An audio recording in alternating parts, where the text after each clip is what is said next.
ಸುಹಾಸ್ ಶೆಟ್ಟಿ ಹತ್ಯೆಯಾಗಿ ಸುಮಾರು 4 ದಿನ ಆಯಿತು. ದಕ್ಷಿಣ ಕನ್ನಡ ಜಿಲ್ಲೆಯಲ್ಲಿ ಯಾವ ರೀತಿಯ ತನಿಖೆ, ಯಾವ ರೀತಿಯ ಹಸ್ತಕ್ಷೇಪ, ಯಾವ ದಿಕ್ಕಿನತ್ತ ಈ ಒಂದು ಹತ್ಯೆಯ ಪ್ರಕರಣ ಹೋಗ್ತದೆ ಅಂತ ನಿಮಗೆಲ್ಲರಿಗೂ ಈಗಾಗಲೇ ಗೊತ್ತಾಗಿದೆ. ನಾವು ಇವತ್ತು ಪ್ರಮುಖವಾಗಿ ಈ ಜಿಲ್ಲೆಯ ಮಂಗಳೂರು ವಿಧಾನಸಭಾ ಕ್ಷೇತ್ರದ ಶಾಸಕರಾಗಿ, ಒಬ್ಬ ದಕ್ಷಿಣ ಕನ್ನಡ ಜಿಲ್ಲೆಯ ಮಂತ್ರಿಯಾಗಿ ಕೆಲಸ ಮಾಡಿರುವ, ವಿಧಾನಸಭೆಯ ಸ್ಪೀಕರ್ ಆಗಿ ಇವತ್ತು ಕಾರ್ಯನಿರ್ವಹಿಸ್ತಿರುವಂಥ UT ಖಾದರ್ ಅವರು ರಾಜೀನಾಮೆಯನ್ನು ಕೊಡಬೇಕು ಅಂತ ಒತ್ತಾಯ ಮಾಡೋದಕ್ಕೋಸ್ಕರ ಈ ಒಂದು ಪತ್ರಿಕಾಗೋಷ್ಠಿಯಲ್ಲಿ ಉಪಸ್ಥಿತರಿದ್ದೇವೆ.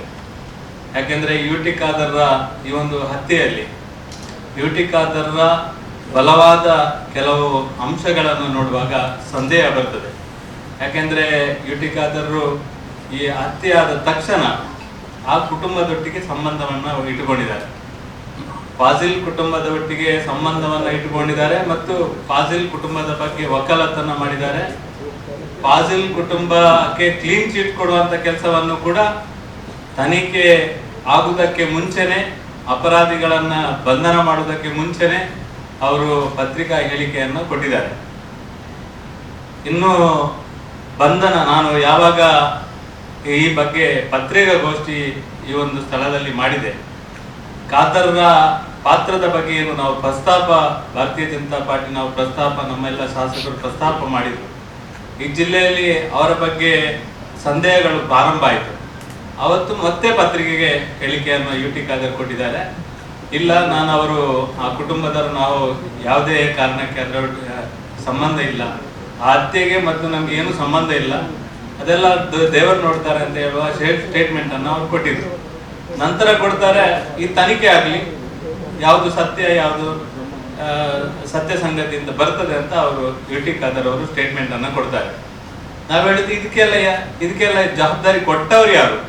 UT ಖಾದರ್ಗೆ ಈ ರೀತಿಯ ಜವಾಬ್ದಾರಿ ಕೊಟ್ಟವ್ರು ಯಾರು? ಮತ್ತೆ ಅವರಿಗೆ ಜವಾಬ್ದಾರಿ ಇದೆಯಾ? ಈ ಹತ್ಯೆಯ ಬಗ್ಗೆ ಇವರಿಗೆ ಅಷ್ಟು ಕಾಳಜಿ ಯಾಕೆ? ಅವರು ಇದರ ಹಿಂದ್ಗಡೆ ಯಾವ ರೀತಿಯ ಕೆಲಸ ಕಾರ್ಯವನ್ನು ಮಾಡಿದ್ದಾರೆ? ಇದೆಲ್ಲ ಒಂದು ರೀತಿಯ ಸಂದೇಹಕ್ಕೆ ಕಾರಣ ಆಗಿದೆ. ಈ ಕಾರಣಕ್ಕೋಸ್ಕರ ಮತ್ತೆ ಇನ್ನಿತರ ಅನೇಕ ಸಂಗತಿಗಳನ್ನು ಈ ಸಂದರ್ಭದಲ್ಲಿ ನಾನು ಹೇಳಲಿಕ್ಕೆ ಇಚ್ಛೆ ಪಡ್ತೇನೆ. ಪರೋಕ್ಷವಾಗಿ ಅವರು ಯಾಕೆ ಇದರ ಹಿಂದ್ಗಡೆ ಇದ್ದಾರಂತ ಹೇಳಲಿಕ್ಕೆ ಇಚ್ಛೆ ಪಡದಂತೆ, UT ಖಾದರ್ ಅವರು ಬೇರೆ ಇದಕ್ಕೆ ಒಂದು ಸಂಬಂಧವನ್ನು ಕೂಡ ನಾವು ಇಟ್ಟುಕೊಂಡಿದ್ದಾರೆ. ಯಾಕೆಂದ್ರೆ ಇವತ್ತು ಈ ಪ್ರಕರಣದಲ್ಲಿ 8 ಜನರನ್ನ ಬಂಧನ ಮಾಡಿದ್ದಾರೆ. ಅದರಲ್ಲಿ ಇಬ್ರು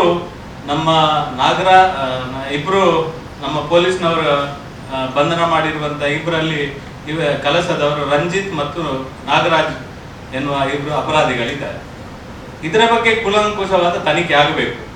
ಇದು ದಿಕ್ಕು ತಪ್ಪಿಸುವ ಒಂದು ಪ್ರಯತ್ನ ಖಾದರ್ ಸಮೇತ ಎಲ್ಲರೂ ಸೇರಿ ಮಾಡಿದ್ದಾರೆ ಅಂತ ನಮಗೆ ಅನಿಸುವುದು. ಇದರ ಹಿಂದುಗಡೆ ಒಂದು ದೊಡ್ಡ ಷಡ್ಯಂತ್ರದ ಭಾಗ ಆಗಿದೆ. ಇದನ್ನ ಬೇರೆ ದಿಕ್ಕಿಗೆ ತಕೊಂಡು ಹೋಗುವಂತ ಪ್ರಯತ್ನ ಆಗಿದೆ. ಯಾಕೆಂದ್ರೆ ಇಲ್ಲಿಗೂ ಕಲಸಕ್ಕೂ ಏನು ಸಂಬಂಧ? ಇದನ್ನ ನಮಗೆ ಸಾರ್ವಜನಿಕವಾಗಿ ಇವತ್ತು ಪ್ರಶ್ನೆ ಮಾಡ್ತಾ ಇದ್ದಾರೆ ಮತ್ತು ಇದರ ಬಗ್ಗೆ ತನಿಖೆ ಆಗಬೇಕು. ನಮ್ಗಿರುವ ಮಾಹಿತಿ ಪ್ರಕಾರ, ನೀವೆಲ್ಲ ನಿನ್ನೆ ನೋಡಿದ್ದೇವೆ, ಕಲಸದಲ್ಲಿ ಹತ್ಯೆಗೆ ಮುಂಚೆ ಒಂದು ಡಿನ್ನರ್ ಪಾರ್ಟಿ ಆಗಿದೆ ಅನ್ನೋದನ್ನ ನೀವೆಲ್ಲ ನೋಡಿದ್ದೀರಿ. ಅದರ ಬಗ್ಗೆ ಫೋಟೋಸ್ ಎಲ್ಲ ಬಂದಿದೆ, ವಿಡಿಯೋಸ್ ಎಲ್ಲ ಬಂದಿದೆ. ಈ ಅಪರಾಧಿಗಳ ಜೊತೆಗೆ ಅಲ್ಲಿ ಒಂದು ಡಿನ್ನರ್ ಪಾರ್ಟಿ ಆಗಿದೆ. ಅಷ್ಟೇ ಅಲ್ಲ, ಆ ಭಾಗದಲ್ಲಿ ಒಬ್ಬ ಮುಸ್ತಾಫ ಅಂತ ಇದ್ದಾನೆ. ಒಬ್ಬ ಒಂದು ಸಣ್ಣ ಹೋಟೆಲ್ ಮತ್ತು ಹೋಮ್ ಸ್ಟೇ ಅನ್ನ ನಡೆಸುವಂತ ಒಬ್ಬ ಮುಸ್ತಾಫ ಅಂತ ಇದ್ದಾನೆ, ಮೊಹಮ್ಮದ್ ಮುಸ್ತಾಫ. ಈ ಮೊಹಮ್ಮದ್ ಮುಸ್ತಾಫನಿಗೂ ಈ ಹತ್ಯೆಗೂ ಇವರಿಗೂ ಏನು ಸಂಬಂಧ? ನಾವು ಖಾದರ್ನ ಬಗ್ಗೆ ಯಾಕೆ ಹೇಳ್ತಾ ಇದ್ದೇವೆ? ಯಾಕೆಂದ್ರೆ ಆ ಮೊಹಮ್ಮದ್ ಮುಸ್ತಾಫ ಅಲ್ಲಿ ಒಂದು ಕ್ರಿಕೆಟ್ ಪಂದ್ಯಾಟ ಮಾಡಿಸ್ತಾರೆ. ಆ ಕ್ರಿಕೆಟ್ ಪಂದ್ಯಾಟಕ್ಕೆ ಖಾದರ್, ಇನಾಯತ್ ಅಲಿ ಸಮೇತ ಈ ಜಿಲ್ಲೆಯವರು ಈ ತರ ಭಾಗವಹಿಸ್ಲಿಕ್ಕೆ ಅಲ್ಲಿ ಹೋಗ್ತಾರೆ. ಅವನೊಟ್ಟಿಗೆ ಆ ಕ್ರಿಕೆಟ್ ಪಂದ್ಯಾಟದ ಒಂದು ಇಲ್ಲಿಂದ ಚಿಕ್ಕಮಗಳೂರಿನ ಕಳಸಕ್ಕೆ ಹೋಗುವುದಾದ್ರೆ ಇದಕ್ಕೆ ಮತ್ತು ಅದಕ್ಕೆ ಯಾವ ಸಂಬಂಧ ಇದೆ ಅನ್ನೋದನ್ನ ನಾವು ನೋಡ್ಬೋದು. ಈ ಮೊಹಮ್ಮದ್ ಮುಸ್ತಾಫ ಅವನೊಟ್ಟಿಗೆ ಇಲ್ಲಿಂದ ಇದರಲ್ಲಿ ಇನ್ನೊಬ್ಬ ಇದ್ದಾನೆ, ನಿಯಾಜ್ ಅಂತ ಒಬ್ಬ ಗಡಿಪಾರಾದ ಒಬ್ಬ ಆರೋಪಿ ಇದ್ದ, ಹಿಂದೆ ಗಡಿಪಾರಾಗಿದೆ. ಅವ ಇಲ್ಲಿಂದ ಆ ಮುಸ್ತಾಫನೊಟ್ಟಿಗೆ ಚಿಕ್ಕಮಂಗ್ಳೂರಿಗೆ ಹೋಗಿದ್ದ, ಅಲ್ಲಿ ಮೀನಿನ ವ್ಯಾಪಾರ ಮಾಡ್ತಾ ಇದ್ದ. ಅವನ ಮತ್ತೆ ಅಲ್ಲಿ ಒಂದು ಬೇರೆ ಪ್ರಕರಣ ಆಗಿದೆ, ಅದರಲ್ಲಿ ಅವ ಅರೆಸ್ಟ್ ಆಗಿದ್ದ, ಅವನ ಮೇಲೆ FIR ಅಲ್ಲಿ ಆಗಿತ್ತು. ಎಲ್ಲದಕ್ಕೆ ಮೊಹಮ್ಮದ್ ಮುಸ್ತಾಫನ ಪಾತ್ರ ಏನು ಅಂತ ನಮಗೆ ತನಿಖೆ ಆಗಬೇಕು. ಇವರು ಕ್ರಿಕೆಟ್ಗೆ ಕ್ರಿಕೆಟ್ ಆಡಿಸಿದ್ರೆ ಆ ಕಾರ್ಯಕ್ರಮಕ್ಕೆ ಇವರು ಹೋಗ್ತಾರೆ, ಇವರು ಅಲ್ಲಿ ಭಾಗವಹಿಸಿ ಅವನೊಟ್ಟಿಗೆ ನಿರಂತರವಾದ ಸಂಬಂಧವನ್ನ ಇಟ್ಟುಕೊಂಡಿದ್ದಾರೆ. ಈ ಇಬ್ರು ಯುವಕರನ್ನ ಇಲ್ಲಿ ಈ ಹತ್ಯೆಗೆ ಸಂಬಂಧಪಟ್ಟ ಹಾಗೆ ಈ ಇಬ್ರು ಯುವಕರನ್ನ ಕಳಿಸುವುದರಲ್ಲಿ ಪಾತ್ರ ಯಾಕಿದೆ ಅಂದ್ರೆ, ಈ ಇಬ್ರು ಕೂಡ ಹುಡುಗರು 19-20 ವರ್ಷದ ಈ ಇಬ್ರು ಹುಡುಗರು ಮುಸ್ತಫನ ಕೈಗಳಿಗೆ ಕೆಲಸ ಮಾಡುವರು. ಒಬ್ಬ ನೇರವಾಗಿ ಇವ್ರದೇ ಡ್ರೈವರ್ ಆಗಿ ಇವ್ರದೇ ಹೋಟೆಲ್ ಅಲ್ಲಿ, ಮುಸ್ತಫನ ಹೋಟೆಲ್ ಅಲ್ಲೇ ಕೆಲಸ ಮಾಡುದು. ಇನ್ನೊಬ್ಬ ಕೂಡ ಇವನ ಒಟ್ಟಿಗೆನೆ ಇರುದು. ಇನ್ನೊಂದು ಮಾದಕ ವ್ಯಸನ, ಈ ಡ್ರಗ್ಸ್ ಇದರ ಮಾರಾಟ ಜಾಲ ಕೂಡ ಇವರ ಮುಖಾಂತರನೇ ಮಾಡಿಸುವಂತ ಕೆಲಸವನ್ನ ಮಾಡ್ತಾ ಇದ್ದಾರೆ. ಇದರ ಬಗ್ಗೆ ಕೂಡ ನಿಯಾಜ್, ಮೊಹಮ್ಮದ್ ಮುಸ್ತಫಾ ಈ ಹುಡುಗರ ಮಧ್ಯೆ ಏನಾಗಿದೆ ಅನ್ನೋದನ್ನು ಕೂಡ ಪೊಲೀಸ್ ಇಲಾಖೆ ಗಂಭೀರವಾಗಿ ತನಿಖೆ ಮಾಡಬೇಕು. ಆ ಸತ್ಯಾಸತ್ಯೆಯನ್ನ ಬಯಲಿಗೆ ತರುವಂತ ಕೆಲಸವನ್ನು ಕೂಡ ಮಾಡಬೇಕು. ಅಲ್ಲಿ ಕೆಲಸದಲ್ಲಿ ಇದ್ದುಕೊಂಡು ಆ ಮೊಹಮ್ಮದ್ ಮುಸ್ತಫಾ ಅವರು, ಈ ಖಾದರ್, ಯುಟಿ ಖಾದರ್, ಈ ಇನಾಯತ್ ಅಲಿ ಇಂಥವರೆಲ್ಲ ಈ ರೀತಿಯ ಸಂಬಂಧವನ್ನ ಇಟ್ಟುಕೊಂಡು ಪೂರ್ವ ನಿರ್ಧಾರಿತವಾಗಿ ಈ ಒಂದು ಹತ್ಯೆ ಮಾಡಲಿಕ್ಕೆ ಬೇಕಾದ ವ್ಯವಸ್ಥೆಯನ್ನ ಮಾಡಿಕೊಂಡಿದ್ದಾರೆ ಅಂತ ನನ್ಗೆ ಅನಿಸುದು. ಇದರ ಬಗ್ಗೆ ಬಲವಾದ ನಮ್ಗೆ ಸಂದೇಹ ಇದೆ. ನನ್ನ ಆಕ್ಷೇಪ ಇರುವಂತದ್ದು, ಇವತ್ತಿನವರೆಗೆ 8 ಜನರನ್ನ ಬಂಧನ ಮಾಡಿ, ಇವತ್ತಿಗೆ 4 ದಿನ ಆಯ್ತು, 8 ಜನರನ್ನ ಬಂಧನ ಮಾಡಿ, ಬಾಕಿ ಉಳಿದವರ ಬಗ್ಗೆ ಯಾಕೆ ಸಾರ್ವಜನಿಕವಾಗಿ ಮಾಹಿತಿಯನ್ನ ಕೊಡ್ತಾ ಇಲ್ಲ, ಯಾಕೆ FIR ಮಾಡ್ತಾ ಇಲ್ಲ? ಆ ಘಟನೆಯಲ್ಲಿ ಇಬ್ರು ಮಹಿಳೆಯರ ಪಾತ್ರವನ್ನ ನೇರವಾಗಿ CCTVಯಲ್ಲಿ ಕಾಣ್ತಾ ಉಂಟು. ನನ್ಗೆ ಅನಿಸುದು ಅಲ್ಲಿ 15-20 ಜನ ಕಾಯ್ತಾ ಇದ್ರು. ಒಟ್ಟು ಈಗ ನಮ್ಗೆ ಇರುವಂತ ಬಲವಾದ ಸಂದೇಹ ಇರುವಂತದ್ದು, ಒಟ್ಟು 10-20 ಜನ ಅದರ ಹಿಂದ್ಗಡೆ ಅಲ್ಲಿ ಕಾಯ್ತಾ ಇದ್ರು. ಒಟ್ಟು ಇದಕ್ಕೆ ಪೂರಕವಾಗಿ ಫೈನಾನ್ಸ್ ಮಾಡಿದವರಿದ್ದಾರೆ, ಸಹಕಾರ ಮಾಡಿದವರಿದ್ದಾರೆ. ಬಾಕಿ ಕೇಸಲ್ಲಿ ಪ್ರತಿ ಕ್ಷಣ ಒಬ್ಬೊಬ್ಬರನ್ನು ತಂದು ಎಲ್ರಿಗೆ ಮಾಡುವಂತ ಕೆಲಸವನ್ನು ಮಾಡ್ತೀರಿ. ಇದರ 8 ಜನಕ್ಕೆ ಸೀಮಿತವಾಗಿ ಪೊಲೀಸ್ನವರು ಯಾಕೆ ಸುಮ್ಮನೆ ಕೂತಿದ್ದಾರೆ? ಕಾಂಗ್ರೆಸ್ನ ಗೃಹ ಮಂತ್ರಿ ಏನು ಮಾಡ್ತಾ ಇದ್ದಾರೆ, ಕಾಂಗ್ರೆಸ್ನ ಜಿಲ್ಲಾ ಉಸ್ತುವಾರಿ ಏನು ಮಾಡ್ತಾ ಇದ್ದಾರೆ, ಕಾಂಗ್ರೆಸ್ನವರು ಒಟ್ಟು ಆಡಳಿತಾತ್ಮಕವಾಗಿ ಏನು ಮಾಡ್ತಾ ಇದ್ದಾರೆ? ಗೃಹ ಇಲಾಖೆಗೆ ಏನು ಗ್ರಾಚಾರ ಹಿಡಿದಿದೆ? ದಕ್ಷಿಣ ಕನ್ನಡ ಜಿಲ್ಲೆಯಲ್ಲಿ ಈ ರೀತಿಯ ಒಂದು ಹತ್ಯೆ ಮಾಡುವುದಕ್ಕೆ ಪ್ರೋತ್ಸಾಹ ಕೊಡ್ತಾ ಇದ್ದಾರ? ಇದು ಗಂಭೀರವಾದ ವಿಷಯ. ಇದನ್ನ ತನಿಖೆ ಮಾಡಬೇಕು ಅಂತ ಈ ಸಂದರ್ಭದಲ್ಲಿ ನಾನು ಒತ್ತಾಯ ಮಾಡ್ತಾ ಇದ್ದೇನೆ. ಈ ತನಿಖೆ ಯಾವ ಹಂತಕ್ಕೆ ಹೋಗ್ತದೆ ಅಂತ ನಮ್ಗೆ ಅರ್ಥ ಆಗುದಿಲ್ಲ. ಯಾಕಂದ್ರೆ ಇದರಲ್ಲಿ ನ್ಯಾಯ ಸಿಗ್ತದೆ ಎನ್ನುವ ಭರವಸೆನೇ ಇಲ್ಲ. ಅದಕ್ಕೋಸ್ಕರವೇ ನಾವು NIಗೆ ತನಿಖೆಗೆ ಕೊಡಬೇಕು ಅಂತ ಈ ಸಂದರ್ಭದಲ್ಲಿ ಒತ್ತಾಯ ಮಾಡುದು ಹೊರತು ಬೇರೆ ಏನಿಲ್ಲ. ಇನ್ನೊಂದು ಪ್ರಮುಖ ಅಂಶ 5 ಲಕ್ಷ ಸುಪಾರಿಯ ಬಗ್ಗೆ. 5 ಲಕ್ಷ ಸುಪಾರಿ ಹೇಗೆ ಕೊಟ್ಟು ಇದನ್ನು ಹತ್ಯೆ ಮಾಡ್ತಾರೆ? ಒಂದು ಪಿಕಪ್ ಗಾಡಿಗೆ ಎಷ್ಟುಂಟು ಅಂತ ಆಲೋಚನೆ ಮಾಡುದು, ಎಷ್ಟು ಲಕ್ಷ ಇದೆ ಅಂತ. ಒಂದು ಸ್ವಿಫ್ಟ್ ಕಾರಿಗೆ ಎಷ್ಟು ಲಕ್ಷ ಉಂಟು ಅಂತ ಯೋಚನೆ ಮಾಡಬಹುದು. ಅಲ್ಲಿ ಇನ್ವಾಲ್ವ್ ಆದ 2 ಬೈಕಿನ ಹಣದ ವ್ಯವಸ್ಥೆ ಹೇಗಿತ್ತು? 2 ಸಲ ಅಟೆಂಪ್ಟ್ ಸುಹಾಸ್ ಶೆಟ್ಟಿಗೆ ಮಾಡಿದ್ದಾರೆ. ಅದಕ್ಕೆ ಖರ್ಚು ವೆಚ್ಚ ಯಾರು ಮಾಡಿದ್ದು? ಈ ಡಿನ್ನರ್ ಪಾರ್ಟಿಗೆ ಖರ್ಚು ವೆಚ್ಚ ಯಾರು ಮಾಡಿದ್ದು? ಒಟ್ಟು ಕೇವಲ 5 ಲಕ್ಷಕ್ಕೆ ಈ ಒಂದು ವ್ಯವಸ್ಥೆ ಆಗಿದೆ ಅಂತ ಹೇಳಲಿಕ್ಕೆ ನಾವಂತೂ ಖಂಡಿತವಾಗಿ ನಂಬಲಿಕ್ಕೆ ಸಾಧ್ಯನೇ ಇಲ್ಲ. ಯಾಕೆಂದ್ರೆ ಇದು ದೊಡ್ಡ ಪ್ರಮಾಣದಲ್ಲಿ ಒಂದು ಲಕ್ಷಾಂತರ ರೂಪಾಯಿ ಸುಪಾರಿ ಕೊಟ್ಟು ಇದನ್ನ ಎಲ್ಲರೂ ಸೇರಿ ಮಾಡಿದ್ದಾರೆ ಅಂತ ನಮ್ಗೆ ಅನಿಸುದು. ಯಾಕೆಂದ್ರೆ ವಿದೇಶದಿಂದ ಕೂಡ ಈಗಾಗಲೇ ಸುದ್ದಿ ಇರುವ ಪ್ರಕಾರ ಸಫಾನ್ ಅವನ ಖಾತೆಗೆ ವಿದೇಶದಿಂದ ಕೂಡ ಹಣ ವರ್ಗಾವಣೆ ಆಗಿದೆ ಅನ್ನುವ ಬಲವಾದ ಒಂದು ಮಾಹಿತಿ ಕೂಡ ನಮ್ಗೆ ಸಿಗ್ತಾ ಉಂಟು. ಇದನ್ನು ಯಾಕೆ ಸಾರ್ವತ್ರಿಕವಾಗಿ ಇಲ್ಲಿಯ ಕಮಿಷನರ್ ಅವರು ಮಾಡುದಿಲ್ಲ? ಪೊಲೀಸ್ ಇಲಾಖೆ ಯಾಕೆ ಅದನ್ನ ಮಾಹಿತಿಯನ್ನ ಸಾರ್ವಜನಿಕವಾಗಿ ಕೊಡ್ತಾ ಇಲ್ಲ? ಬೇರೆ ದೇಶದಿಂದ, ಬೇರೆ ಭಾಗದಿಂದ ಆ ಹುಡುಗನ ಟ್ರಾನ್ಸಾಕ್ಷನ್ ಅನ್ನ, ಆ ಒಂದು ಹತ್ಯೆ ಮಾಡಿದ ಹುಡುಗನ ಡಿಟೇಲ್ ಅನ್ನ ಯಾಕೆ ಸಾರ್ವತ್ರೀಕರಣ ಮಾಡುವುದಿಲ್ಲ? ಈ ರೀತಿ ಅನೇಕ ಸಂದೇಹಗಳು ನಮ್ಮ ಮನಸ್ಸಲ್ಲಿ ಬರ್ತಾ ಇದೆ. ಇದಕ್ಕೆ ಉತ್ತರ ಕೊಡುವಂತ ಪರಿಸ್ಥಿತಿಯಲ್ಲಿ ದಕ್ಷಿಣ ಕನ್ನಡ ಜಿಲ್ಲಾ ಪೊಲೀಸ್ ಇಲಾಖೆ ಕೂಡ ಇಲ್ಲ, ದಕ್ಷಿಣ ರಾಜ್ಯದ ಆಡಳಿತ ಮಾಡುವಂತ ಈ ಗೃಹ ಸಚಿವರು ಕೂಡ ಇಲ್ಲ, ಯಾರು ಕೂಡ ಈ ಒಂದು ಸತ್ಯಾಸತ್ಯತೆಯನ್ನ ಕೊಡ್ತಾ ಇಲ್ಲ. ನಿಮ್ಗೆ 31ಕ್ಕೆ ಸುಹಾಸ್ ಶೆಟ್ಟಿಯನ್ನ ಮರ್ಡರ್ ಮಾಡ್ತೇವೆ ಅಂತ ಹೇಳಿ ಪೋಸ್ಟ್ ಹಾಕಿದವರನ್ನ ಇವತ್ತಿನವರೆಗೆ ಬಂಧನ ಮಾಡ್ಲಿಕ್ಕೆ ಆಗ್ಲಿಲ್ಲ. ಹತ್ಯೆ ಆದ ತಕ್ಷಣ ಯಾರನ್ನು ಇನ್ನು ಮುಂದಕ್ಕೆ ನಾವು ಮಾಡ್ತೇವೆ, ಇದು ಫಿನಿಶ್ ಅಂತ ಯಾರು ಸ್ಟೇಟಸ್ ಹಾಕಿದ್ದಾರೆ, ಯಾರು ಸೋಷಿಯಲ್ ಮೀಡಿಯಾದಲ್ಲಿ ಹಾಕಿದ್ದಾರೆ ಇದನ್ನು ಬಂಧನ ಮಾಡಲಿಕ್ಕೆ ಇವತ್ತಿನವರೆಗೆ ಆಗಲಿಲ್ಲ. ನಿನ್ನೆ ಮೊನ್ನೆ ನಮ್ಮ ಭರತ್ ಕುಂಡೇಲ್ ಮೇಲೆ, ನಮ್ಮ ಶರಣ್ ಪಂಪಲ್ ಮೇಲೆ ಅವರಿಗೆ ಕೊಲೆ ಬೆದರಿಕೆ ನಿನ್ನೆ ರಾತ್ರಿ 9:30 ಗಂಟೆಗೆ ನಿನ್ನೆ ಡೇಟ್ ಹಾಕಿ ಮಾಡಿದ್ದಾರೆ. ಡೇಟ್ ಹಾಕಿ ತಾರೀಕು ಮೆನ್ಷನ್ ಮಾಡಿ ಹಾಕಿದ್ದಾರೆ. ಆದ್ರೆ ಅದನ್ನ ಒಬ್ಬನೇ ಒಬ್ಬನನ್ನ ಯಾವುದೇ ಒಬ್ಬ ಮುಸ್ಲಿಂ ಅದನ್ನ ಯಾರು ಹಾಕಿದಾನೆ ಅವರನ್ನು ಅರೆಸ್ಟ್ ಮಾಡುವಂತ ಕೆಲಸ ಈ ಗಳಿಗೆ ತನಕ ಆಗ್ಲಿಲ್ಲ. ಆದ್ರೆ ಬೇರೆ ಕಡೆ ಮಾಡಿದ್ದೀರಿ, ಬೇರೆ ಕಡೆ ಮಾಡಿದನ್ನ ನಾನು ಸಮರ್ಥನೆ ಮಾಡುದಲ್ಲ, ಅದು ಆ ರೀತಿ ಹಾಕಿದ್ರೆ ಅರೆಸ್ಟ್ ಮಾಡ್ಬೇಕು, ಅದರಲ್ಲಿ ನ್ಯಾಯ ಏನು ಎಲ್ರಿಗೂ ಒಂದೇ ಲೆಕ್ಕ. ಆದ್ರೆ ಇದರಲ್ಲಿ ಕೂಡ ಅದೇ ನ್ಯಾಯ ಆಗಬೇಕಲ್ಲ, ಇದರಲ್ಲಿ ಕೂಡ ಅದೇ ನ್ಯಾಯ ಆಗಬೇಕಲ್ಲ. 31ಕ್ಕೆ ಹಾಕಿ ಅದನ್ನ ಹತ್ಯೆ ಮಾಡುವಂತ ಕೆಲಸ ಕೂಡ ಆದ ನಂತರ ಕೂಡ ಇವತ್ತಿನವರೆಗೆ ಯಾರನ್ನು ಕೂಡ ಬಂಧನ ಮಾಡುವಂತ, ಅವರ ಮೇಲೆ ಆಕ್ಷನ್ ತಗೊಳ್ಳುವಂತ ಒಂದೇ ಒಂದು ಸಣ್ಣ ಕೆಲಸ ಇವತ್ತಿನವರೆಗೆ ಆಗ್ಲಿಲ್ಲ. ಇವತ್ತು ಆ ಹತ್ಯೆ ನಂತರ ಆದಂತ ಘಟನೆಯ ಸಂದರ್ಭದಲ್ಲಿ ಅನೇಕ ಸಣ್ಣ ಘಟನೆ ಆಗಿದೆ, ಅದನ್ನು ಕೂಡ ನಾವು ಸಮರ್ಥನೆ ಮಾಡುವುದಿಲ್ಲ. ಅರೆಸ್ಟ್ ಮಾಡಿದಿರಿ, ಕಾನೂನು ರೀತಿಯಲ್ಲಿ ನಡ್ಕೊಳ್ಳೋದು ಅದು ಜವಾಬ್ದಾರಿ ಇದೆ, ಅದು ಮಾಡಿ. ಆದ್ರೆ ಅವರದ್ದು ವಾಡ ರಹಿತ ಫೋಟೋವನ್ನ ಪೇಪರ್ಗೆ ಇನ್ನೊಂದಕ್ಕೆ ಮತ್ತೊಂದಕ್ಕೆ ಕೊಡ್ತಾ ಇದ್ದೀರಿ. ಇದು ಸರಿಯಾ? ಇದು ಸರಿ? ಅವರ ಮೇಲೆ ಇನ್ನಷ್ಟು ಪರಿಣಾಮ ಬೀಳಲಿ ಅಂತ ನೀವು ಪೊಲೀಸ್ ಇಲಾಖೆನೇ ನೇರವಾಗಿ ಮಾಡ್ತಾ ಇದೆಯಾ? ಇದು ಸಾರ್ವಜನಿಕವಾಗಿ ಬಂದಿರುವಂತಹ ಸಂದೇಹ. ಈ ರೀತಿ ಯಾಕೆ ಮಾಡ್ತಾ ಇದ್ದೀರಿ? ಪೊಲೀಸ್ ಇಲಾಖೆ ಇವತ್ತಿಗೂ 8 ಜನರನ್ನ ಬಂಧನ ಮಾಡಿ ಅಲ್ಲಿಗೆ ಮುಗಿಸುವಂತ, ಕೈ ಚೆಲ್ಲುವಂತ ಕೆಲಸವನ್ನು ಏನಾದ್ರೂ ಮಾಡ್ತಾ ಇದೆಯಾ? ಇದರ ಬಗ್ಗೆ ಸತ್ಯಾಸತ್ಯವನ್ನು ಯಾರು ಇದಕ್ಕೆ ಸಹಕಾರ ಮಾಡಿದ್ದಾರೆ, ಇದರ ಹಿಂದುಗಡೆ ಯಾರಿದ್ದಾರೆ, ಇದನ್ನ ತನಿಖೆ ಮಾಡುವಂತದನ್ನ ನಿಲ್ಲಿಸಿ ಬಿಟ್ಟಿದ್ಯಾ? ನಮ್ಗೆ ಸಾಕಷ್ಟು ಸಂದೇಹಗಳು ಈ ಜಿಲ್ಲೆಯಲ್ಲಿ ಆಗ್ತಾ ಇದೆ. ಪೊಲೀಸ್ ಇಲಾಖೆಯ ಮೇಲೆ ಇನ್ನೂ ನಮ್ಗೆ ಅಪನಂಬಿಕೆ ಬರ್ಲಿಕ್ಕೆ ಇನ್ನೊಂದು ದೊಡ್ಡ ಕಾರಣ, ಈ ರಶೀದ್ ಅಂತ ಬಜ್ಪೆಯಲ್ಲಿ ಒಬ್ಬ ಪೊಲೀಸ್ ಇದ್ದಾನೆ, SP. ಅವನ ಎಷ್ಟು ಅಹಂಕಾರ ಅಂದ್ರೆ, ಅವನಿಗೆ ಎಷ್ಟು ಅಹಂಕಾರ ಅಂದ್ರೆ, ಸುಹಾಸ್ ಶೆಟ್ಟಿ ಹತ್ಯೆ ಆದ ನಂತರ AJ ಹಾಸ್ಪಿಟಲ್ ಅಲ್ಲಿ ನಾವೆಲ್ಲ ಇದ್ದೀವಿ, ನಮ್ಗೆ ಗೊತ್ತಿಲ್ಲ, ಬೆಳಗಿನ ತನಕ ಪೋಸ್ಟ್ ಮಾರ್ಟಮ್ ಮಾಡ್ಲಿಕ್ಕೆ ಒತ್ತಾಯ ಮಾಡ್ತಿದ್ದ ಪೊಲೀಸ್ ಅದೇ ರಶೀದ್ ಅಂತ ಮತ್ತೆ ನಮ್ಗೆ ಗೊತ್ತಾದದ್ದು.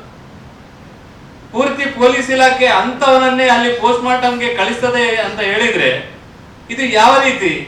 ಪೊಲೀಸ್ ಇಲಾಖೆ ಮತ್ತು ಕರ್ನಾಟಕದ ಕಾಂಗ್ರೆಸ್ ಸರ್ಕಾರದ ಪ್ರಮುಖರು ಎಲ್ಲರೂ ಸೇರಿ ಮರ್ಡರ್ ಮಾಡ್ಲಿಕ್ಕೆ ಇದು ಪರೋಕ್ಷವಾಗಿ ಬೆಂಬಲ ಕೊಟ್ಟಿದ್ದಾರೆ ಅಂತ ನಮ್ಗೆ ಅನಿಸ್ತಾ ಉಂಟು. ಇದು ಯಾವ ರೀತಿಯ ಈ ಒಂದು ಸಂಗತಿ ಅಂತ ನಮ್ಗೆ ಗೊತ್ತಾಗ್ತಾ ಇಲ್ಲ. ಒಟ್ಟು ಈ ಸರ್ಕಾರ ಈಗಾಗಲೇ ಸರ್ಕಾರ ಹಣ ಕೊಟ್ಟಿದೆ. UT ಖಾದರ್ ಹೇಳ್ತಾ ಇದ್ರು, ಪ್ರಶಾಂತ್ ಪೂಜಾರಿ ಮರ್ಡರ್ ಅಂತ ಆದಂತ ಸಂದರ್ಭದಲ್ಲಿ UT ಖಾದರ್ ಸಹಿತ ತುಂಬಾ ಜನ ಹೇಳ್ತಾ ಇದ್ರು, ನಾವು ಯಾರ ಮನೆಗೆ ಹೋಗುದಿಲ್ಲ, ತೊಂದ್ರೆ ಇಲ್ಲ, ಸುಹಾಸ್ ಶೆಟ್ಟಿ ಮನೆಗೆ ನೀವು ಕಾಂಗ್ರೆಸ್ನವ್ರು ಯಾರು ಬಾರದಿದ್ರೆ ಏನು ತೊಂದರೆ ಇಲ್ಲ, ಅದಕ್ಕೆ ನಾವೇನು ನಿಮ್ಮನ್ನು ಬನ್ನಿ ಬನ್ನಿ ಬನ್ನಿ ಅಂತ ನಾವು ಯಾರು ಒತ್ತಾಯ ಮಾಡಲಿಲ್ಲ, ಅವರ ಮನೆಯವರು ಕೂಡ ಒತ್ತಾಯ ಮಾಡಲಿಲ್ಲ, ನೀವು ಬನ್ನಿ ಅಂತ ಒತ್ತಾಯ ಮಾಡಲಿಲ್ಲ, ತೊಂದರೆ ಇಲ್ಲ. ನಿಮ್ಗೆ ಒಂದು ಸರ್ಕಾರ ನಡೆಸುವವರಿಗೆ ಎಲ್ಲರನ್ನ ಸಮಾನವಾಗಿ ನೋಡ್ಬೇಕು ಅಂತ ಮನಸ್ಸಿಲ್ಲದಿದ್ರೆ ಏನ್ ತೊಂದರೆ ಇಲ್ಲ. ಆದ್ರೆ ನೀವು ಪ್ರಶಾಂತ್ ಪೂಜಾರಿ ಕೇಸಲ್ಲಿ ಕೂಡ ಇದನ್ನೇ ಮಾಡಿದಿರಿ. ಆದ್ರೆ ಫಾಜಿಲ್ ಮನೆಗೆ ನೀವು ಹೋಗ್ಲಿಲ್ವಾ? ಫಾಜಿಲ್ ಮನೆಗೆ ಹೋಗಿ ಹಣ ಕೊಡ್ಲಿಲ್ವಾ? 25 ಲಕ್ಷ ಕೊಡ್ಲಿಲ್ವಾ? ಅದೇ 25 ಲಕ್ಷದಲ್ಲಿ ಈ ಮರ್ಡರ್ ಮಾಡಿಸ್ಲಿಕ್ಕೆ ನೀವೇನಾದ್ರೂ ಸಹಕಾರ ಅವರಿಗೆ ಮಾಡಿದೀರಾ? ಅದೇ ಆದಿಲಿ ಈ ಸಲ ಈ ಸುಪಾರಿ ಕೊಡ್ಬೇಕಿದ್ರೆ ಖಂಡಿತವಾಗಿ ಆ ಹಣವನ್ನೇ ಉಪಯೋಗ ಮಾಡಿದ್ದಾರೆ ಅಂತ ಈಗ ನಮ್ಗೆ ಎಲ್ರಿಗೂ ಬರುವಂತ ಸಂದೇಹ, ಸ್ವಾಭಾವಿಕವಾದ ಒಂದು ಸಂದೇಹ ಬರ್ತಾ ಇದೆ. ಒಟ್ಟು ಈ ಒಂದು ಪ್ರಕರಣದಲ್ಲಿ ಒಟ್ಟು ಈ ಸುಹಾಸ್ ಶೆಟ್ಟಿ ಹತ್ಯೆ ಪ್ರಕರಣದಲ್ಲಿ ಸಾಕಷ್ಟು ಬೇರೆ ಬೇರೆ ಹೇಳಿಕೆಯನ್ನ, ಬೇರೆ ಬೇರೆ ರೀತಿಯ ನಾಟಕವನ್ನ ಮಾಡುವಂತ ಕೆಲಸ ನಿರಂತರವಾಗಿ ಆಗಿದೆ. ನಮ್ದು ಒಂದೇ ಇರುವಂತದ್ದು, ಕೇವಲ ಪೊಲೀಸ್ ಇಲಾಖೆ ಮಾತ್ರ ಅಲ್ಲ, ಪೊಲೀಸ್ ಇಲಾಖೆಗೆ ಈ ರೀತಿಯ ಒತ್ತಡ ಹಾಕುವಂತ ಈ ಜಿಲ್ಲೆಯ ಉಸ್ತುವಾರಿ ಸಚಿವರಿಂದ ಹಿಡಿದು ವಿಶೇಷವಾಗಿ UT ಖಾದರ್ ಅವರು ಯಾಕೆ ಈಗ ಮಾತಾಡ್ತಾ ಇಲ್ಲ? ಆ 2 ಸ್ಟೇಟ್ಮೆಂಟ್ ಬಿಟ್ಟು ಮತ್ತೆ ಮಾತಾಡ್ಲಿಕ್ಕೆ ಅವರಿಗೆ ಧೈರ್ಯ ಇಲ್ವಾ? ಅವರಿಗೆ ಯಾಕೆ ಧೈರ್ಯ ಇಲ್ಲ? ಅವರೇ ಹಿಂದುಗಡೆ ನಿಂತು ಇದನ್ನೆಲ್ಲ ಮಾಡುವಂತ ಪರಿಸ್ಥಿತಿ ಬಂದಿದೆ ಅಂತ ನಮ್ಗೆ ಅರ್ಥ ಆಗಿದೆ. UT ಖಾದರ್ ಅವರು ಪೂರ್ಣ ಪ್ರಮಾಣದಲ್ಲಿ ಅವರು ಇದ್ದಾರೆ. UT ಖಾದರ್ ವಿಧಾನಸಭೆಯಲ್ಲಿ ಸ್ಪೀಕರ್ ಆಗಿರುವ ತನಕ ಇದು ನ್ಯಾಯೋಚಿತವಾಗಿ ತನಿಖೆ ಆಗ್ತದೆ ಅಂತ ಯಾರಿಗೂ ಭರವಸೆ ಇಲ್ಲ. ಅವರಿಗೆ ಪ್ರಭಾವ ಬೀರುವಂತ ಶಕ್ತಿ ಇದೆ. ಅವರ ಅಧಿಕಾರವನ್ನ ಈ ಒಂದು ಹತ್ಯೆ ಪ್ರಕರಣದಲ್ಲಿ ಪೂರ್ಣವಾಗಿ ಉಪಯೋಗ ಮಾಡ್ತಾ ಇದ್ದಾರೆ. ಅದರ ಬಗ್ಗೆ ಸೂಕ್ತ ತನಿಖೆ ಆಗ್ಬೇಕಿದ್ರೆ ಅವರು ರಾಜೀನಾಮೆ ಕೊಡಬೇಕು. ಕಾನೂನಾತ್ಮಕ ಇಲ್ಲದಿದ್ರೆ ರಾಜ್ಯಪಾಲರು ಇದರ ಬಗ್ಗೆ ಕ್ರಮ ಕೈಗೊಳ್ಳಬೇಕು ಅಂತ ನಾವು ದಕ್ಷಿಣ ಕನ್ನಡ ಜಿಲ್ಲಾ ಬಿಜೆಪಿ ವತಿಯಿಂದ ಒತ್ತಾಯವನ್ನು ಇವತ್ತು ಮಾಡ್ತಾ ಇದ್ದೇವೆ. MLA ಮೇಲೆ ಹರೀಶ್ ಪೂಜಾರ ಮೇಲೆ ಕೇಸ್ ಮಾಡ್ತೀರಿ. ಈ ನಿಮ್ಗೆ ಸೋಷಿಯಲ್ ಮೀಡಿಯಾದವರ ಮೇಲೆ ಕೇಸ್ ಮಾಡುವಂತ ತಾಕತ್ತಿಲ್ಲ. ನೇರವಾಗಿ ಅಪರಾಧಿಗಳ ಮನೆಗೆ ಫೋನ್ ಮಾಡಿದಂತ UT ಖಾದರ್ ಮೇಲೆ ಕೇಸ್ ಮಾಡುವ ತಾಕತ್ತಿಲ್ಲ. ಆಂಟಿ ಕಮ್ಯುನಲ್ ಫೋರ್ಸ್ ಅಂದ್ರೆ ಏನು ಅಂತ ಗ್ರಾಮಾಂತರಿಗಳು ಇದಕ್ಕೆ ಸರಿಯಾದ ಉತ್ತರ ಕೊಡಬೇಕು. UT ಖಾದರ್ ಕಮ್ಯುನಲ್ ಅಲ್ವಾ? UT ಖಾದರ್ ಅವರು ಒಂದ್ ಸೈಡ್ ಮಾಡ್ಲಿಲ್ವಾ? ಅವರು ಒಂದ್ ಸೈಡ್ ವರ್ತನೆ ಮಾಡ್ಲಿಲ್ವಾ? ಅವರ ಮೇಲೆ ಯಾಕೆ ನೀವು ಕೇಸ್ ದಾಖಲು ಮಾಡಲಿಲ್ಲ? ಅವರ ಮೇಲೆ ಯಾಕೆ ತನಿಖೆಗೆ ಒಳಪಡಿಸಲಿಲ್ಲ? ನೀವು ನಮ್ಮ ಹರೀಶ್ ಪೂಂಜಾಯ ಮಾತಾಡಿದ್ರೆ ನೀವು ಕೇಸ್ ಮಾಡ್ಲಿಕ್ಕೆ ಹೋಗ್ತೀರಿ, ಕೇಸ್ ಮಾಡಿದಿರಿ, ತೊಂದ್ರೆ ಇಲ್ಲ. ನಮ್ಮ ಜಿಲ್ಲೆಯಲ್ಲಿ ಇನ್ನೂ 6 ಜನ ಶಾಸಕರಿದ್ದಾರೆ, 2 ಜನ MLC ಇದ್ದಾರೆ, ಬಿಜೆಪಿ ಅಧ್ಯಕ್ಷನಾಗಿ ನಾವು ಇದ್ದೇವೆ, ತುಂಬಾ ಜನ ನಾವು ಪಾರ್ಟಿಯಲ್ಲಿ ಪ್ರಮುಖ ಜವಾಬ್ದಾರಿ ಇದ್ದೇವೆ.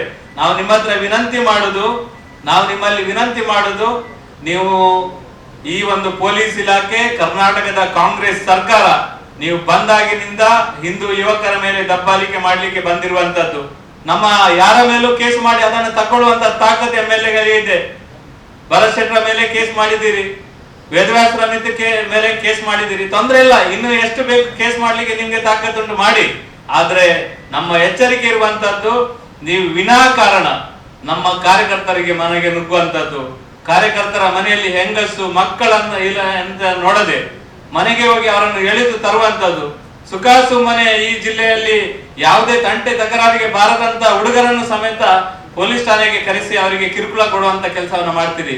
ನೀವು ನಮ್ಮ ಮೇಲೆ ಮಾಡಿ, ಕಾರ್ಯಕರ್ತರ ಮೇಲೆ ಮಾಡಿದ್ರೆ ಮುಂದಿನ ದಿನಗಳಲ್ಲಿ ಭಾರತೀಯ ಜನತಾ ಪಾರ್ಟಿ ಇದನ್ನು ಗಂಭೀರವಾಗಿ ತಗೊಳ್ತದೆ ಮತ್ತು ನಾವು ಇದಕ್ಕೆ ಯಾವ ರೀತಿಯ ಹೋರಾಟ ಉತ್ತರವನ್ನು ಕೊಡಬೇಕು ಈ ಜಿಲ್ಲೆಯಲ್ಲಿ ಕೊಡ್ತೇವೆ. ನಮ್ಗೆ ವಿಶ್ವಾಸ ಇದೆ, ಕಾಂಗ್ರೆಸ್ ನಲ್ಲಿರುವ ಮುಸ್ಲಿಮೇತರ ಹಿಂದೂ ಕಾಂಗ್ರೆಸ್ನವರು ಕೂಡ ನಮ್ಮ ಜೊತೆಗೆ ಸೇರ್ತಾರಂತ ನಮ್ಗೆ ವಿಶ್ವಾಸ ಇದೆ. ಅವರಿಗೂ ಭ್ರಮ ನಿರಸನ ಆಗಿರ್ಬೋದು, ನಮ್ಮ ಪಾರ್ಟಿ ಈ ತರ ಆಗಿದೆ ಅಂತ ಅವರಿಗೂ ಭ್ರಮ ನಿರಸನ ಆಗಿರ್ಬೋದು. ನಮ್ಗೆ ಮೊನ್ನೆನೆ ಯಾವಾಗ ಪರಮೇಶ್ವರ್ ಅವರು ಬಂದು ಆ ತರ ಮೀಟಿಂಗ್ ಮಾಡಿದ, ಈ ಜಿಲ್ಲೆಯ ಕಾಂಗ್ರೆಸ್ಸಿನ ನಾಯಕರಿಗೆ ಕಿಂಚಿತ್ ಅವರಿಗೆ ಯಾವುದೇ ಗೌರವ ಇಲ್ಲ ಅನ್ನೋದನ್ನ ಅವರು ತೋರಿಸಿಕೊಟ್ಟಿದ್ದಾರೆ.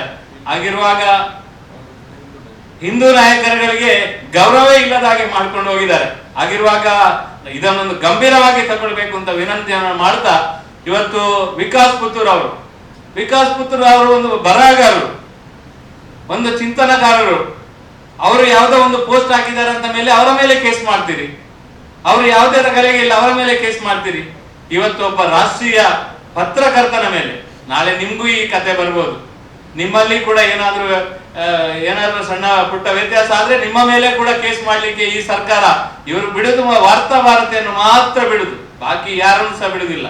ಎಲ್ಲರ ಮೇಲೆ ಸವಾರಿ ಮಾಡ್ತಾರೆ ಇವರು. ನಾಳೆ ಇವತ್ತು ಶಿವಶಂಕರ್ ಮೇಲೆ ಕೇಸ್ ಮಾಡಿದ್ದಾರೆ, ನಾಳೆ ಎಲ್ಲರ ಮೇಲೆ ಮಾಡ್ತಾರೆ ಇವರು ಎಲ್ಲರ ಮೇಲೆ ಕೇಸ್ ಮಾಡ್ತಾರೆ. ಯಾರು ಪತ್ರಕರ್ತರಂತೂ ಸಹ ಬಿಡುದಿಲ್ಲ.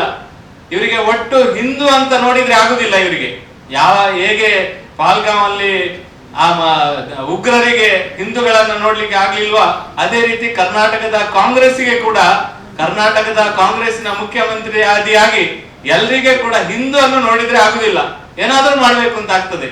ಆ ಹಿನ್ನೆಲೆಯಲ್ಲಿ ಇವತ್ತು ಒಟ್ಟು ಈ ಜಿಲ್ಲೆಯಲ್ಲಿ ಶಾಂತಿಯಿಂದ ಸುವ್ಯವಸ್ಥಿತವಾಗಿ ಬದುಕಲಿಕ್ಕೆ ಸಾಧ್ಯ ಆಗದ ವಾತಾವರಣ ನಿರ್ಮಾಣ ಆಗಿದೆ. ಮಹಿಳೆಯರು ಮಾತಾಡ್ತಾ ಇದ್ದಾರೆ, 8-8:30 ಗಂಟೆಗೆ ಈ ರೀತಿ ಬರ್ಬರವಾಗಿ ಮಕ್ಕಳ ಎದುರಲ್ಲಿ, ಪಾಲ್ಗಾಂವಲ್ಲೇ ಮಾಡಿದಲ್ಲ, ಬಜ್ಪೆಯಲ್ಲಿ ಕೂಡ ಅದನ್ನೇ ಮಾಡಿದ್ದು, ಮಕ್ಕಳ ಎದುರಲ್ಲಿ, ಹೆಂಗಸರ ಎದುರಲ್ಲಿ ಕೊಚ್ಚಿ ಅಲ್ಲಿ ಶೂಟ್ ಮಾಡಿದ್ದಾರೆ, ಇಲ್ಲಿ ಕೊಚ್ಚಿ ಕೊಂದಿದ್ದಾರೆ. ಈ ರೀತಿ ಮಾಡುವಂತ ವಾತಾವರಣದಲ್ಲಿ ಜಿಲ್ಲೆಯಲ್ಲಿ ಯಾವ ರೀತಿ ಭಯಭೀತಿ ನಿರ್ಭೀತಿಯಿಂದ ನಡೆದಾಡುವುದು ಅಂತ ಎಲ್ರಿಗೂ ಒಂದು ಪ್ರಶ್ನೆ ಆಗಿದೆ. ಈ ಕಾರಣಕ್ಕೋಸ್ಕರ ಒಟ್ಟು ನಾವು ಈಗಾಗಲೇ ಈ ತನಿಖೆಯನ್ನ NIA ಕೊಡಬೇಕು ಎನ್ನುವ ಒತ್ತಾಯವನ್ನು ಮಾಡ್ತಾ ಇದ್ದೇವೆ. UT ಖಾದರ್ ಅವರು ತಕ್ಷಣ ರಾಜೀನಾಮೆಯನ್ನು ಕೊಡಬೇಕು. ರಾಜೀನಾಮೆ ಅವರು ಕೊಡದಿದ್ರೆ ಈ ನ್ಯಾಯೋಚಿತವಾದ ತನಿಖೆಗೋಸ್ಕರ ರಾಜ್ಯಪಾಲರೇ ಅವರ ಮೇಲೆ ಕ್ರಮ ತಗೊಳ್ಬೇಕು ಅಂತ ಈ ಸಂದರ್ಭದಲ್ಲಿ ಒತ್ತಾಯವನ್ನು ಮಾಡ್ತಾ ಇದ್ದೇವೆ.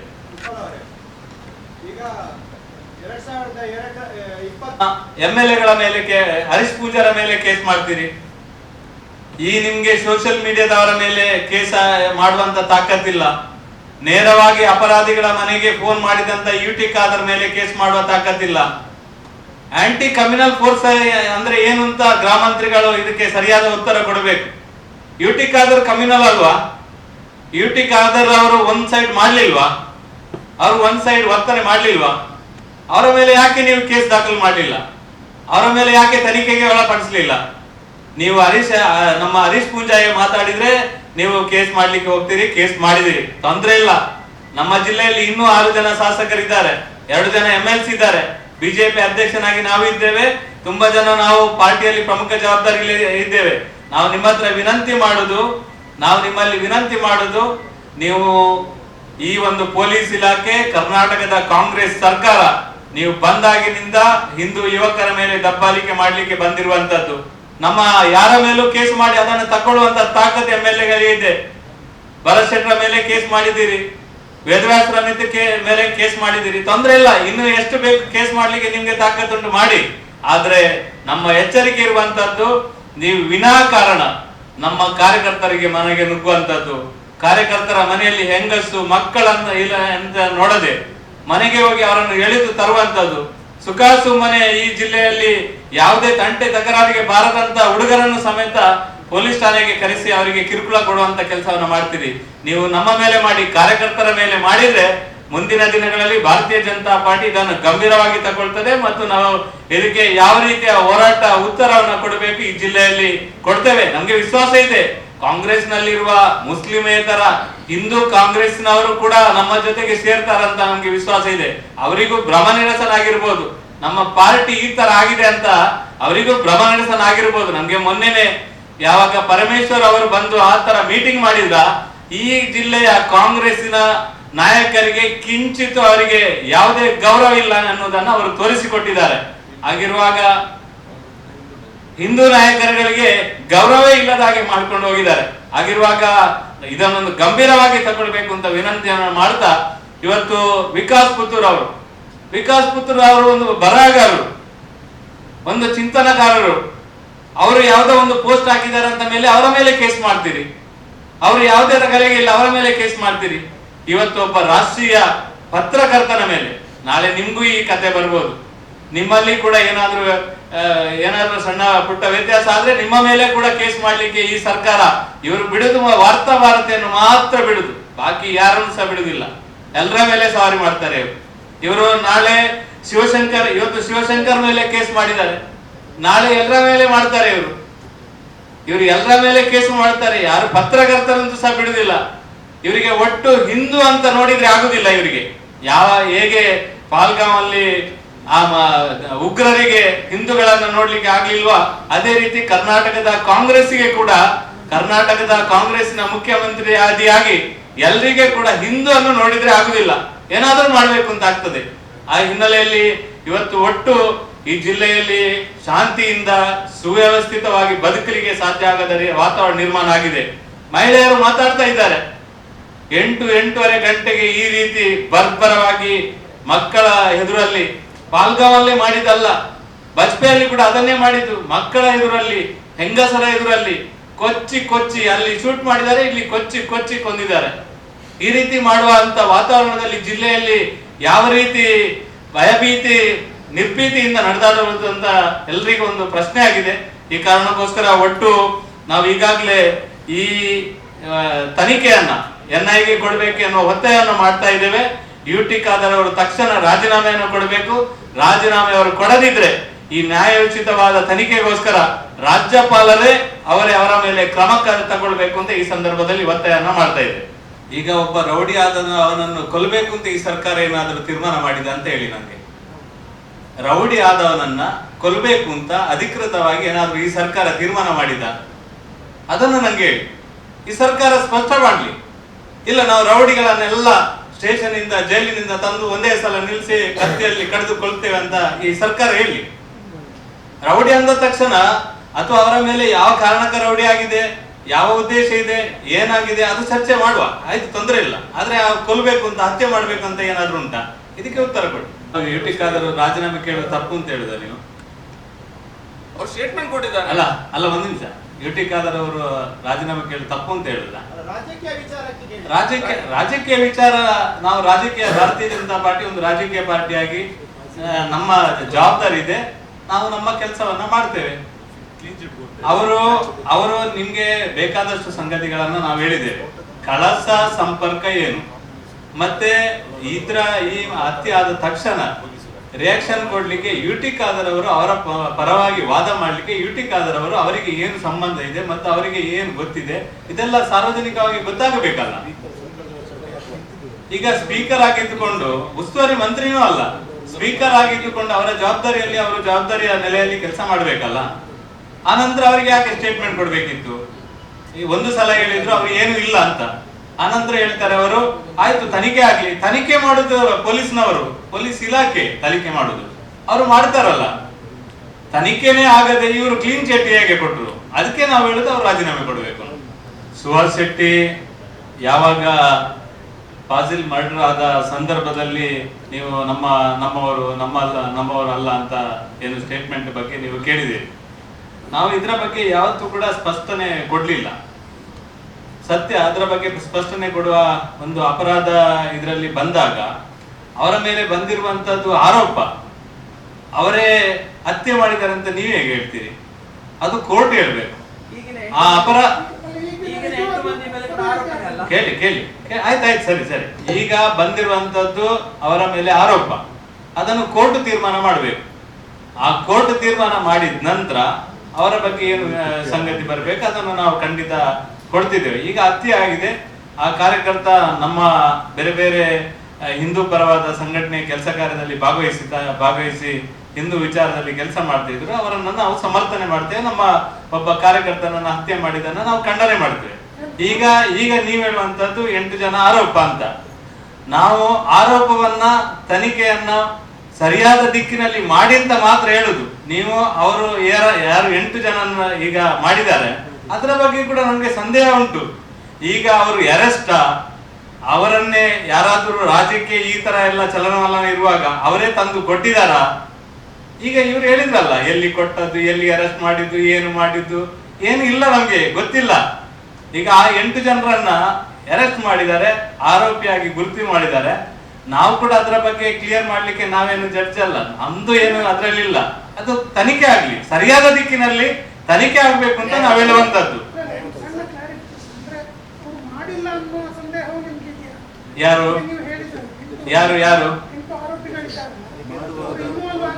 ಅವರು 8 ಜನರನ್ನ ಅವರು ಮಾಡ್ಲಿಲ್ವಾ ಅಂತ ಇವರು ಚಾರ್ಜ್ ಶೀಟ್ ಹಾಕ್ಲಿ, ಕೋರ್ಟ್ ತೀರ್ಮಾನ ಮಾಡ್ತದೆ.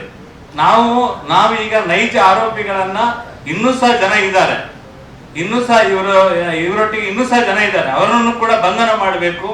ಅಲ್ಲಿ 10-15ಕ್ಕಿಂತ ಜಾಸ್ತಿ ಜನ ಇದ್ರು, ಇನ್ನೂ ಸಹ ಜನ ಇದ್ದಾರೆ, ಅವರನ್ನು ಬಂಧನ ಮಾಡಬೇಕು. ಸರಿಯಾದ ದಿಕ್ಕಿನಲ್ಲಿ ತನಿಖೆ ಮಾಡಬೇಕು. ನೈಜ ಆರೋಪಿಗಳಿಗೆ ಶಿಕ್ಷೆ ಆಗಬೇಕು ಅಂತ ಮಾತ್ರ ಒತ್ತಾಯ ಮಾಡುದು. ಇವರು ಅಲ್ಲ ಅಂತ ಹೇಳಲಿಕ್ಕೆ ನಾವ್ಯಾರು?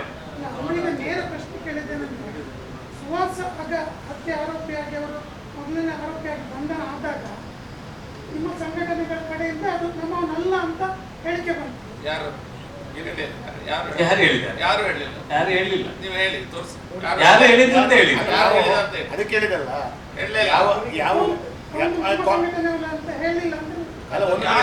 ಕಮೆಂಟ್ ಮಾಡಲಿಲ್ಲ. ಈಗ ಕಾದರ್ ಹೇಳಿದ್ರು. ಸಾರಿ ಅಲ್ಲ, ಒಂದ್ ಮಿನಿಟ್ ಕೇಳಿ. ನೀವು ಹೇಳಿದ ಕೇಳು. ನಾವು ಭಾರತೀಯ ಜನತಾ ನಾಯಕರ ಮೇಲೆ ಪದೇ ಕೇಸ್ ಆದಾಗ ಕಾರ್ಯಕರ್ತರು ಅವರ ಮೇಲೆ ವಿಶ್ವಾಸ ಕಳ್ಕೊಳ್ತಾರೆ. ನೋಡಿ, ಈಗ ಆಗ್ಲೇ ಪ್ರಸ್ತಾಪ ಮಾಡಿದ್ದೇನೆ. MLA ಮೇಲೆ, ಸಂಘಟನೆ ಜವಾಬ್ದಾರಿ ಇದ್ದವರ ಮೇಲೆ ಕೇಸ್ ಆದಾಗ ಸ್ವಾಭಾವಿಕವಾಗಿ ನಾವು ಇವತ್ತು ಅದನ್ನೇ ಹೇಳುದು. ನೀವು ಕೇಸ್ ಎಷ್ಟು ಬೇಕಾದ್ರೂ ತಗೊಳ್ಳಿಕ್ಕೆ, ಅದನ್ನ ಫೇಸ್ ಮಾಡ್ಲಿಕ್ಕೆ ಅವರು ನಡೆದಿದ್ದಾರೆ. ಆದ್ರೆ ಕಾರ್ಯಕರ್ತರಿಗೆ ತೊಂದರೆ ಮಾಡಬೇಡಿ. ಅನಾವಶ್ಯಕ ಮನೆ ಮಕ್ಕಳು ಇರುವಂತಹ ಸಂದರ್ಭದಲ್ಲಿ ಹೆಂಗಸರು ಇರುವಂತ ಅವರ ಮನೆಗೆ ಹೋಗುವಂತದ್ದು, ಅವರಿಗೆ ಕಿರುಕುಳ ಕೊಡುವಂತದ್ದು ಅದನ್ನು ಮಾಡಬೇಡಿ. ಇದನ್ನ ಯಾವಾಗ ಶಾಸಕರ ಮೇಲೆ ನೀವು ಕೇಸು ಮಾಡಿದ್ದೀರಿ ಆವಾಗ ಯಾವಾಗ ಅದರ ವಿರುದ್ಧ ಹೋರಾಟ ಮಾಡಬೇಕು, ಅದರ ವಿರುದ್ಧ ಕಾರ್ಯಕ್ರಮಗಳನ್ನು ಹಾಕೊಳ್ಬೇಕು. ಅದನ್ನು ಆಯಾ ಸಂದರ್ಭದಲ್ಲಿ ನಾವು ಹಾಕೊಳ್ತೇವೆ.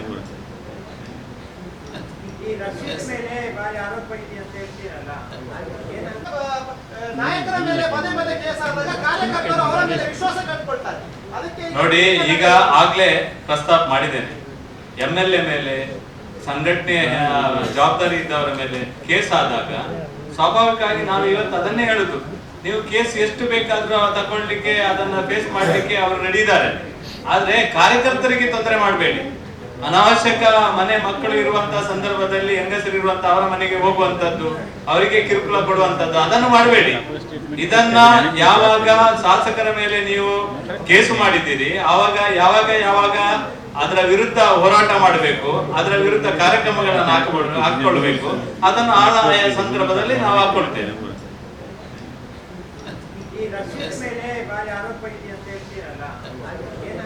ಅಲ್ಲ, ರಶೀದ್ರನ್ನ ಪೊಲೀಸ್ ಸ್ಟೇಷನ್ ಬಿಡಿ, ಪೊಲೀಸ್ ಇಲಾಖೆಯಲ್ಲೇ ಇಟ್ಟುಕೊಳ್ಬಾರದು, ಅವರನ್ನು ಆ ಇಲಾಖೆಯಿಂದ ಡಿಸ್ಮಿಸ್ ಮಾಡಬೇಕು. ಸುಭಾಷ್ ಶೆಟ್ಟಿ 2020ರಲ್ಲಿ ಒಬ್ಬ ಹಿಂದೂವನ್ನೇ ಕೊಲೆ ಮಾಡಿದ್ರು, ದಲಿತ ಒಬ್ಬ. ಅದರ ಬಗ್ಗೆ ಏನಾದ್ರು ಮಾತಾಡ್ತೀರಾ? ನೋಡಿ, ಅವ್ರದ್ದು 2 ಕೇಸ್ ಖುಲಾಸೆ ಆಗಿದೆ, ಅದರ ಬಗ್ಗೆ ನೀವು ಮಾತಾಡ್ತೀರಾ? ಅಲ್ಲ, 2 ಕೇಸ್ ಖುಲಾಸೆ ಆಗಿದೆ, ಅವರದ್ದು 2 ಕೇಸ್ ಖುಲಾಸೆ ಆಗಿದೆ. ಮತ್ತೆ ಆ ಹತ್ಯೆ ಅಂತ ನೀವು ಹೇಳ್ಬೋದು, ಹತ್ಯೆಗೆ ಸಂಬಂಧಪಟ್ಟ ಹಾಗೆ ಆರೋಪ ಪಟ್ಟಿ ಸಲ್ಲಿಸಿದ್ದಾರೆ, ತನಿಖೆ ಆಗ್ತದೆ, ತನಿಖೆಯಲ್ಲಿ ಏನು ನಿರ್ಧಾರ ಬರ್ತದೆ ಆ ಸಂದರ್ಭದಲ್ಲಿ ಅದಕ್ಕೆ ರಿಯಾಕ್ಷನ್ ಕೊಡುವ. ನಿಖರ ಸುದ್ದಿ, ಸದಭಿರುಚಿಯ ಕಾರ್ಯಕ್ರಮ. ನೀವು ನೋಡ್ತಾ ಇದ್ದೀರಾ ಕಹಳೆ ನ್ಯೂಸ್, ಸಮಾಜದ ಜಾಗೃತಿಗಾಗಿ ವಸ್ತುನಿಷ್ಠ ವರದಿ.